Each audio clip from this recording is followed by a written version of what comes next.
오스트리아 빈에서는 이제 성곽이 필요 없다고 네. 완전히 부서질렀다면서요? 네, 전쟁을 하는 양상이 언제 바뀌냐면은 대포가 나오면서 바뀌어요. 대포를 쏘니까 기마민족이 힘을 못 쓰는 거예요. 몽골 제국이 옛날에는 막 휩쓸고 다녔잖아요. 그런데 말 타고 멀리서 오면 대포 쏘면은 제압이 가능한 거고 성곽도 대포가 나오면서부터 대포를 쏘면은 성곽을 부술 수가 있잖아요. 더 이상 성을 힘들게 지을 이유가 없어진 거예요. 그러니까 오스트리아 그 비엔나 그 주변에 있었던 그 성곽을 다 허물어 버려요. 그러면은 그 빈 공간이 생길 거 아니에요? 근데 거기다가 그 황제가 근대 사회에 필요한 뭐 학교나 미술관이나 이런 건물들을 쭉 지어요. 지금도 가면은 그게 링 모양으로 돼가서 링스트라세라는 그 도심 속 공원 같이 돼 있어요. 그러니까 새로운 기법이 된 거고.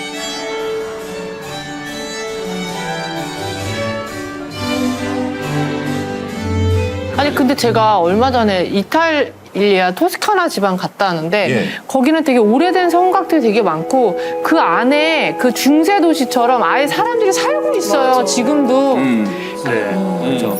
그러니까 여전히 사람들과 어우러져서 살아있는 중세 도시들이 많이 있긴 하더라고요. 있긴 하죠. 근데 그분들에게 직접 얘기를 나눠보면 우리 도시가 더 팽창해서 거대 도시로 되거나 발달을 하고 싶은데 이 성벽으로 뚝뚝 쌓여 있으니 팽창이 잘 안 된다. 그런 약간의 애로사항들이 있거든요. 고립되는 게 있구나. 근데 팽창되느니 그 성으로 버는 관광 수입이 더 날 그럴 거예요. 수도 있죠.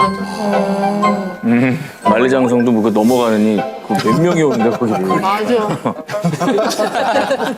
발전과 보존 얘기는 계속해서 있을 수밖에 없을 것 같아요. 근데 만리장성 자세히 보시면 거기 왔다 갔다 하는 사람들이 자기 불편하다고 그걸 허문 게 많아요. 어머. 불편하다고. 훼손한다고요? 훼손한다니까요. 아니 그것도 있어요. 불편해서도 있지만은 건축 자재로 쓰는 거예요. 그걸 빼간다고? 그걸 빼가서 오래된 되게 유명한 것 중에 하나가 로마에 가면은 그 나보나 광장이라고 있어요. 이렇게 말발굽 모양으로 된 광장이 있는데 거기가 옛날에 경기장이 있었던 데거든요. 동로마 제국이 망한 다음에 거기 있는 그 유민들이 다 다시 로마로 이사를 왔는데 집을 지어야 되잖아요. 근데 건축 자재를 구할 데가 없어요. 그 제일 편안한 거 옛날 로마 제국 시대 폐허에서 돌을 띄어다가 짓는 거예요. 그러면 그 경기장 모양으로 있던 거에 그 돌을 떼다가 옆에다 건물을 지으니까 경기장 있던 데는 빈터로 남고 그 주변으로 건물이 들어섰어. 그래서 거기에 실제로 가면은요, 그 어디 식당에 가면은 거기에 써 있어요. 그 옛날 로마 제국 시대도 성벽 같은 게 있고 그 경기장 터가 있고 여기가 옛날에 경기장이 이 정도 좌석이었던 데다 써 있고. 그러니까 아마 만리장성도 그 한 제국이 무너지게 되면은 그 제국의 건축물은 그 후대 사람들이 건축 자재로 쓰는 거예요. 그 근처에다 지어 무거우니까 멀리까지 안 가고. 그럴 수밖에 없겠죠. 아니 유럽 사회가 이제 발전한 게 이 성 때문이다 이런 얘기를 해주셨죠. 그거는 우리한테 되게 시사하는 바가 큰데 네. 전쟁이 많으니까 성을 쌓잖아요. 네. 그 성을 쌓으면 사람이 안에 들어가서 살아야 되잖아요. 그렇죠. 그 밀도가 높아져요. 네. 그럼 뭐가 좋으냐? 장사하는 사람이 좋아요. 왜요? 내 주변에 물건 사주는 사람이 많아지잖아요. 그럼 내가 장사를 해서 먹고 살 수 있게 돼요. 그렇게 되면은 내가 땅 문서가 없어도 부자가 될 수 있는 거죠. 신흥 부호 계급이 생기기가 쉬워요. 그러면 이게 부의 이동 사다리가 돼서 사회가 발전할 수 있는 거예요. 근데 그런 면에서 조선이 그 취약한 게 그거예요. 조선은 좋게 말하면 내란이 별로 없었잖아요. 네. 왜냐하면 거대한 중국이라는 제국이 있으니까 안에서 경상도와 전라도가 전쟁을 안 해요. 그러면은 평화롭단 말이죠. 그러니까 성을 안 쌓아도 돼요.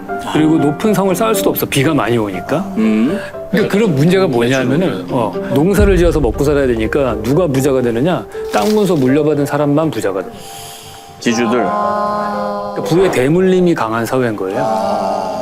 상업이 발달해야지 부의 이동 사다리가 되고 그래야지만이 이게 사회가 건전한 건데 우리나라는 조선 때 산농공상으로 돼서 상인이 제일 밑바닥이었었는데 그게 밀도가 높은 도시를 만들지 못했기 때문인 겁니다. 그러네. 뭐 잠깐이었지만 우리 유현진 교수님께 또 전반적인 그 지주의 맥락, 지주의 처음과 끝 모든 거를 한번 지주의 살펴보는. 맥락을 좀 설명해 주시겠어요? 어떤 지주의 맥락 좀 설명해 주세요. 예, 그 정말 다시 보기로도 다시 한번 확인하시고요. 그래서 그 소프트웨어를 그대로 재현한다면은 그 자체로도 의미가 있는 거가 되는 거거든요. 옛날의 모습과 요즘의 모습이 너무 아름답게 뒤섞여 있는 거예요. 그러니까 정말 고개를 돌리는 각도마다 시대가 변하는 느낌? 계속해서 이어지는 시간, 우리 조화성 감독님의 시간을 초월한 공간은 어디인지 살펴보도록 하겠습니다. 궁금합니다. 조화성 감독님 나와 계시죠? 6시 내 고향이군요. 화성행궁에 다녀오셨다고요? 예, 예.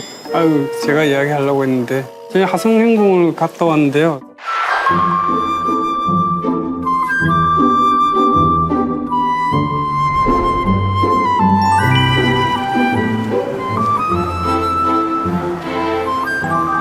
저 여기는 영하 영린 이후에 근 10년 만에 오는 것 같은데 이게 또 오랜만에 오니까 감회가 참 새로운 것 같네요.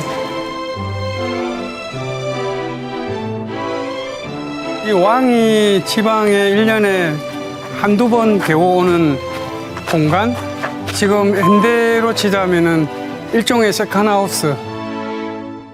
그런 행궁들이 이제 지역별로 꽤 있는데 그 중에 최대 규모가 화성행궁이라고 하더라고요.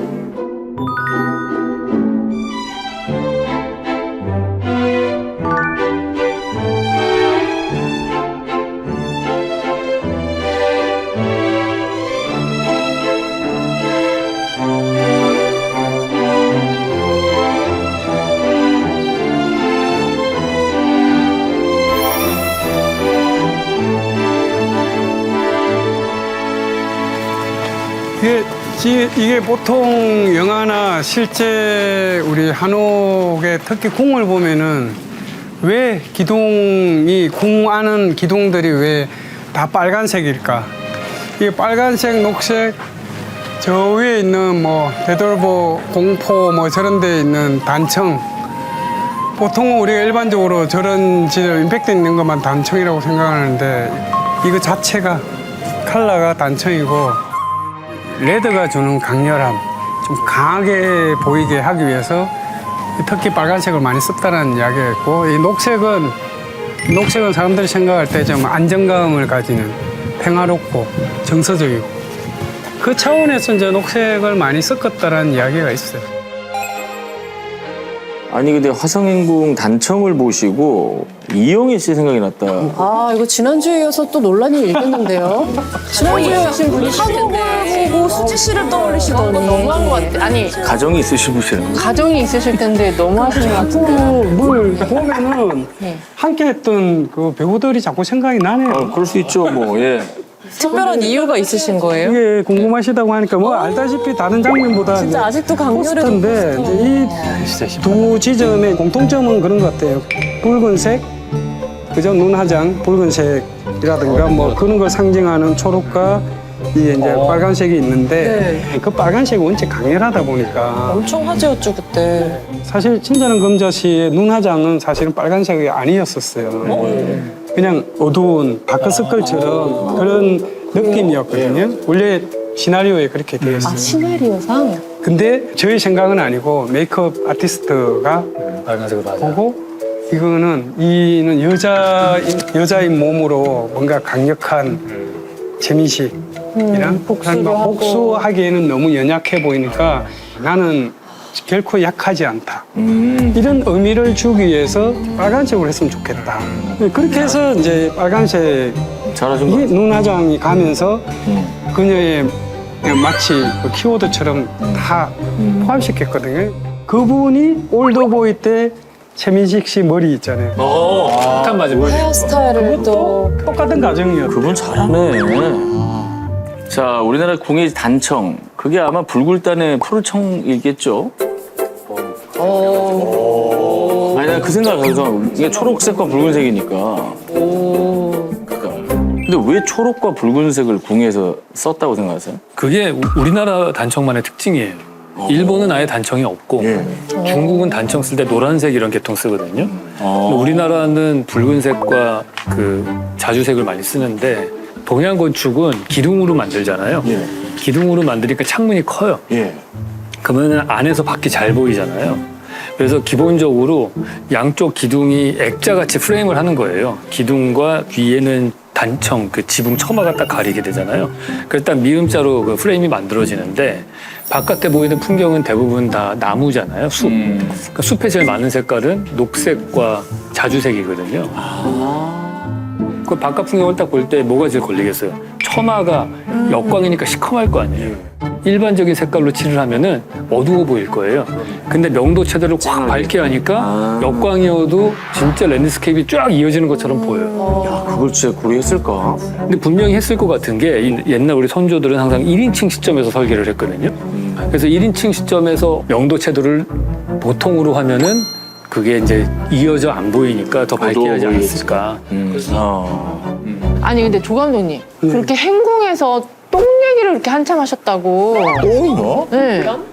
이제 또 정조의 네. 하성행궁이잖아요. 그래서 어떤가 해서 복원도 됐다고 해서 이제 들어가니까 어디 이제 복례당이고 좀 지나서 들어가 보니까 디주가 사도세자가 갇혀 죽었던 디주가 한 3개 정도 있더라고요. 그걸 보다 보니까 이게 갑자기 저는 이제 제가 했던 정조 영린 때 이야기가 생각이 나더라고요.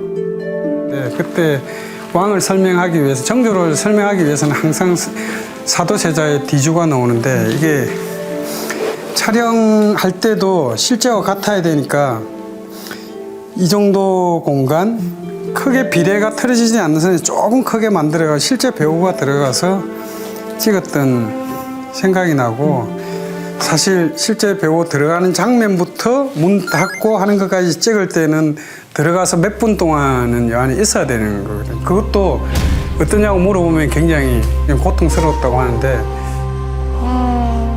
세상. 거기서 8일 동안 사도세자가 갇혀 있었잖아요.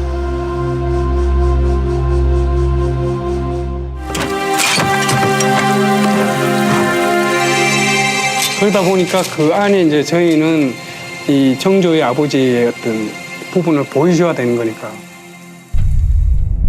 진짜 가두고 진짜 밧줄 다 꽁꽁 묶어놨단 말이에요. 거기서 8일 동안 버티는 거잖아요. 땡볕에 갖다 놨죠. 아니 근데 그냥 죽이지. 이게 뭐 하는 짓이야. 근데 저희는 이제 미술적으로 표현을 해야 되니까 그 안 상황을 보여줘야 되는데 똥 오줌을 먹으면서 또 그 안에서 조용히 있다 괴로우니까 벽을 끌고 하면은 말하자면 피 칠갑과 똥 오줌이 막 뒤섞여 있는 세상에다. 이제 그걸 표현을 해야 되니까 들어가서 막 그랬어요. 했었거든요. 근데 그게 와 진짜 고통스럽더라고요. 아휴.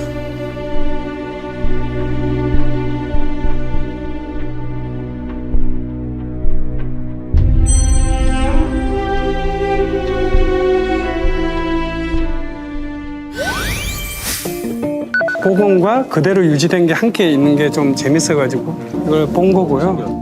이분들은 옛날 우리 선조들은 항상 1인칭 시점에서 설계를 했거든요. 근데 명도 채도를 확 밝게 하니까 역광이어도 진짜 랜드스케이프가 쫙 이어지는 것처럼 보여요.